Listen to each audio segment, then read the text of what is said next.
Hello everyone. So at some point throughout the last couple of months, there was a time when Microsoft made it very clear that they were looking into the possibility of the Xbox One becoming backwards compatible.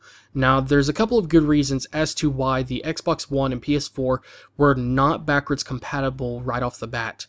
And when it comes to backwards compatibility, it's something that we're so used to seeing. We've been seeing it throughout the last several generations, the last tens of years. We've been very, very used to it. And when it comes to the PS4 and Xbox One, one of the reasons why they are not backwards compatible, at least right now, it has to do with the hardware a lot, because this is the first console generation where they've actually used PC hardware, because they use the standard hardware you would see in a budget or low-end gaming PC.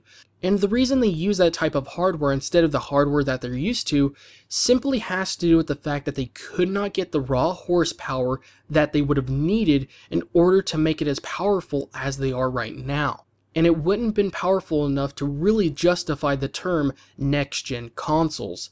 And because of that, they ended up having to go with PC hardware. Now, on the previous gen consoles, they've been using the same type of hardware and or technology for several years. So because of that, it wasn't really that much different to work with, so it wasn't really that hard to actually make them backwards compatible. But because the hardware is so different, it's not a very easy thing, and it's not something you could just do overnight. And even if you were to, let's just say, try to do it as much as you can, it's only going to be on a very limited library or group of games. And some of it simply has to do with the architecture and just how the system actually works. And the other reason is because the way the games are designed and the way they actually work within the operating system is so different. And with the PS4, because they're using an online streaming service as a way to stream the gameplay to you with very little delay, that's the reason why they're going to be able to do it so easily, since they have machines running it and simulating things on the other end. So it's more of just an online service type thing, and maybe a little bit on the hardware end for them. So it's not going to require a really big update or anything really changing as far as the system that you already got. You're not going to have to get a newer system or anything just to be able to get backwards compatibility. And as for the Xbox One, we really don't know what Microsoft has planned for it. So it's definitely going to be much harder than it is for Sony, but either system is going to definitely have troubles.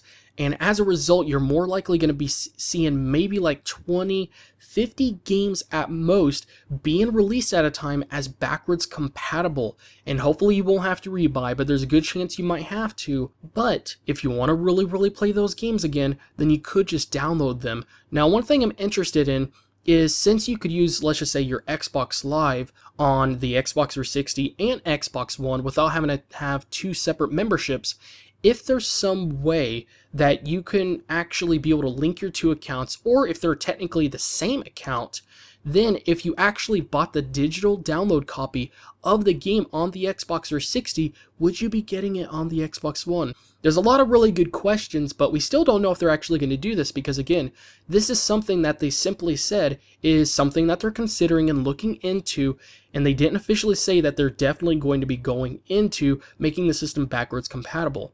Because after all, it's definitely going to cost a lot of time and money. And if it's something that gets enough attention, and if we tell them enough, then that will let them know that it's something that's definitely going to be worthwhile for them to actually look into and to start working on. And like I said, even though this is something that people are so used to, because there's such a big jump in difference between how the systems work, how the hardware is, the architecture, the way the encoding or programming is, it's not that easy. But luckily, on Sony's side, at least they have some machines that they're ready to start simulating, and since they're using an online service, it is much easier than it would have normally been if they were to do it, let's just say, on an older system. So I hope this gave you at least an idea as to why these systems weren't backwards compatible right off the bat, and why it might be actually taking a very long time in order for even Sony to be able to make some of their older games backwards compatible. And, I really hope Microsoft ends up doing it as well. But if they don't, it's not too big of a deal. But I understand for some people it really is. But one thing's I always say is if you already have an Xbox 360, then it's not really too big of a deal. But if you don't, then, I guess that can be seen as a really good reason as to why they should probably go ahead and do it. And hopefully maybe you can, let's just say re-download the games that you already bought on the Xbox 360. And if they do that, props to them. That's really awesome.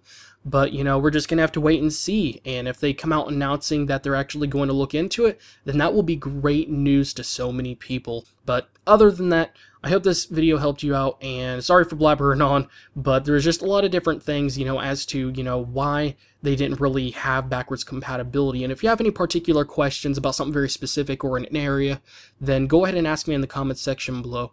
But other than that, thank you again, guys, for watching, and I'll see you guys in the next video.